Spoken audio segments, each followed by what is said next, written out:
존경하는 영주시민 여러분, 안녕하십니까? 홍계읍 봉연면 안정면 지역구 무소속 전풍림 의원입니다. 2024년도를 시작하는 제278회 임시회 제1차 본회의에서 본 의원이 5분자의 발언을 할 수 있도록 기회를 주신 의장님과 동료 의원 여러분께 감사의 말씀을 드립니다. 힘차게 출발한 갑진연세에도 어느덧 2월 중반부에 이르고 있습니다. 다소 늦었지만 집행부 공무원과 시민 여러분 모두 새해 복 많이 받으시고 청룡처럼 활기찬 한 해가 되기를 소망합니다. 존경하는 영주시민 여러분, 본 의원은 인구 감소 시대에 영주시가 추진해야 할 인구 정책의 방향과 생활 인구 증대를 위한 실효성 있는 정책 사업 추진을 제안하고자 오늘 이 자리에 섰습니다.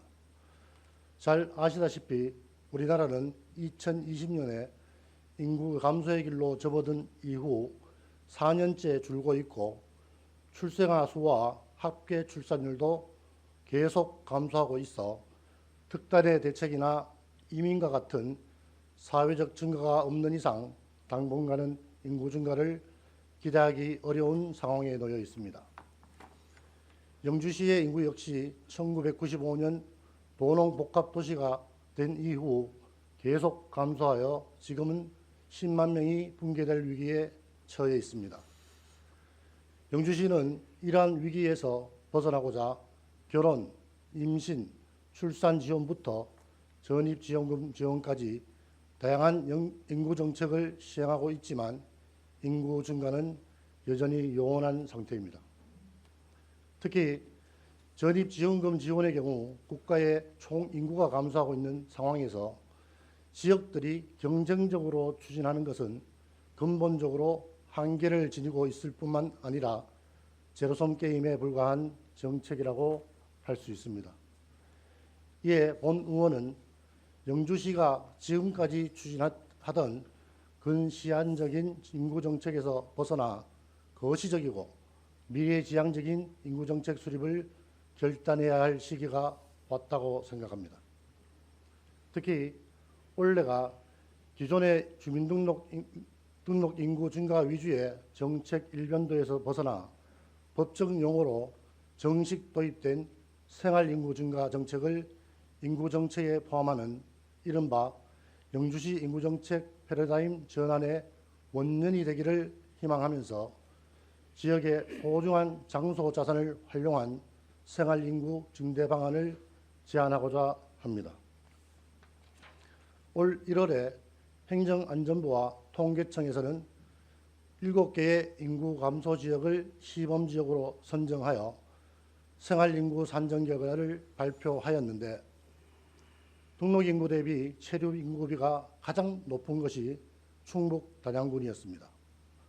즉 등록인구보다 관광 등의 목적으로 체류하는 인구가 훨씬 많아 지역이 활력도 유지하고 지역 경제에도 긍정적인 효과를 주고 있다는 것입니다. 이 사례는 주민등록인구 외에 생활인구를 늘리는 것이 우리 영주시의 인구 관련 문제들을 해결하는 데 큰 도움이 된다는 것을 시사하고 있습니다. 그렇다면 영주시에서는 생활인구를 어떻게 증대시킬 것인가 하는 것이 중요할 것인데 본 의원은 생활인구 증대와 관련하여 다양한 정책들이 제안될 수 있겠지만 기존에 공동체를 형성하고 있는 지역들의 잠재된 장소 자산 가치를 발굴하고 활용하는 것이 공동체의 지속 가능한 발전과 생활인구 증대 효과를 동시에 누리는 데 보다 효과적인 방안이라고 판단하여 국가 중요 농업유산 지정과 국제 슬로시티 지정을 집행부에서 추진할 것을 제안하고자 합니다. 먼저 국가 중요 농업유산 지정에 대한 사항입니다. 유엔 식량농업기구가 전 세계에 독창적인 농업 문화와 인류 진화 시스템 및 생물 다양성을 보존하여 지속 가능한 농업을 성취하고 통합적인 농촌 개발을 유도할 목적으로 2002년부터 세계 중요 농업유산 제도를 운영하면서 농업유산이 농업 부문의 세계문화유산처럼 주목받기 시작하여 2023년 6월 기준 24개 국가의 74개소가 세계 중요 농업유산으로 등재되어 있습니다. 우리나라에서도 농업문화의 가치를 제고하고 창조적 활용을 통한 농업 공동체의 지속 가능한 발전을 도모하기 위해 2012년 기준 18개소가 지정되어 있으며 이 중에서 5개소는 세계 중요 농업유산으로도 등재된 상황입니다. 이 중에서 주목할 것은 금산의 인삼농업이 2015년도에 국가 중요 농업유산으로 지정되고 2018년도에는 세계 중요 농업유산으로 등재되었다는 것입니다. 우리는 1541년에 주세붕 선생이 풍기 군수로 부임하면서 산산종자를 채취하여 풍기 금계리에 시험 재배한 것이 국내 인삼 재배의 효시가 되었다고 자랑하고 전국 최초의 인삼조합인 풍기산업조합을 설립한 지역이라고 풍기인삼에 대해 자부심을 품고 있습니다. 하지만 현재 풍기인삼의 위상은 어떻습니까? 풍기인삼에 대한 자부심은 선조들이 물려주었지만 현재를 살고 있는 우리가 이를 제대로 계승하고 발전시키고 있는지 자문하면 분명히 반성해야 할 부분이 있다고 봅니다.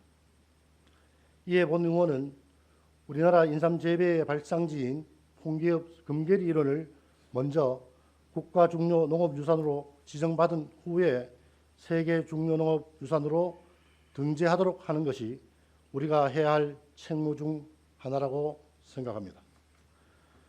더욱이 인삼 재배 지역이 전국적으로 확산하고 있어 우리가 풍기인삼의 전통 농업 시스템을 국내외적으로 인정받고 계승 발전시키지 않는다면 풍기인삼은 역사에 대한 길로 사라질 뿐만 아니라 풍기인삼 산업의 경쟁력도 더욱 낮아지게 될 것입니다.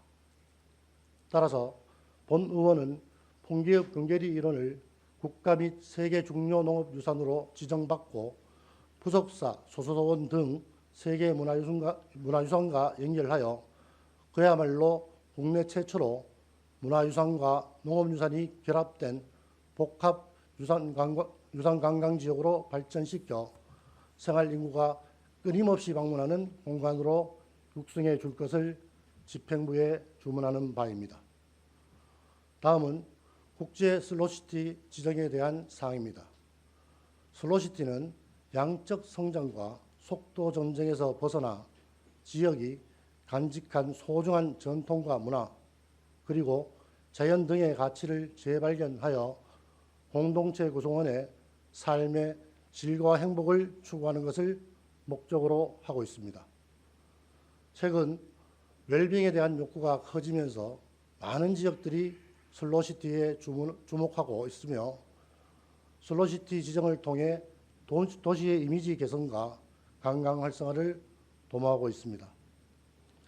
1999년 이탈리아에서 슬로시티가 시작하여 국제 슬로시티 연맹을 출범시킨 후 2023년 11월 기준 33개국 296개의 도시가 회원 도시로 가입하고 있으며 우리나라에서는 2007년도에 전남의 신안, 완도, 장흥 그리고 담양군이 아시아 최초로 지정된 이후 현재 17개 시군이 지정되어 있습니다. 특히 담양군과 같은 일부 시군의 경우 처음에는 특정 읍면동 지역을 국제 슬로시티로 지정받은 이후 시군 전역으로 확대함으로써 시군 전체의 이미지 개선과 관광 활성화를 위한 기반을 더욱 튼실하게 했습니다. 이에 본 의원은 영주시에서도 공동체의 행복과 지속 가능한 발전 그리고 더 나아가 관광 활성화를 통한 생활 인구 증대를 위해 국제 슬로시티 지정을 추진할 것을 요청합니다. 집행부에서는 무선마을을 중심으로 한 문수면, 소수동과 선비세장을 중심으로 한 순흥면, 부석사를 중심으로 한 구석면 등 경쟁력을 갖춘 읍면동 지역을 먼저 검토하여 국제 슬로시티로 지정받은 후 주변 지역으로 범위를 점진적으로 확대하는 방안을 마련하면 좋겠습니다. 박남서 시장님과 집행부 공무원 여러분, 본 의원은 영주시의 인구 감소에 따른 제반 문제점들을 예방하고 대응하기 위한 다양한 방법론을 고민하면서 그 대안으로 생활 인구를 포함하도록 영주시의 인구정책 패러다임을 전환할 것, 그리고 생활 인구 증대를 위해서 우리나라 인삼 재배 발상지인 홍기업 건계리 인원을 국가 및 세계 중요 농업 유산으로 지정받고 훌륭한 장소 자산을 갖춘 읍면동을 검토하여 국제 슬로시티로 지정받을 수 있도록 집행부에서 노력해 줄 것을 제안했습니다. 생활 인구 증대를 위해 축제 등의 요소들도 분명히 중요하지만 국내외적으로 인정받은 장소 자산은 일시성의 축제와는 달리 상대적으로 영속성의 효과를 지니게 됩니다. 또한 막대한 예산을 들여 건립하고도 제대로 운영하지 못하고 있어 돈 먹는 하마로 전락한 선비세장과 같은 영주 곳곳의 저이용 시설들의 활성화를 위해서도 국가 중요 농업유산이나 국제 슬로시티와 같은 읍면동 단위의 지정 방식을 활용하는 것이 효과적일 것입니다. 영주시에서 신년 화두로 금속 위계를 선정한 만큼 강한 의지로 정성을 다하여 본 의원이 제안한 사항을 꼼꼼히 검토하고 실천해 주실 것을 당부드립니다. 국가 중요 농업유산과 국제 슬로시티 지정으로 주민들의 자부심 향상은 물론 생활인구 증가로 지역 경제가 활성화되기를 희망하면서 5분 자유 발언을 마치겠습니다. 끝까지 경청해 주셔서 감사합니다.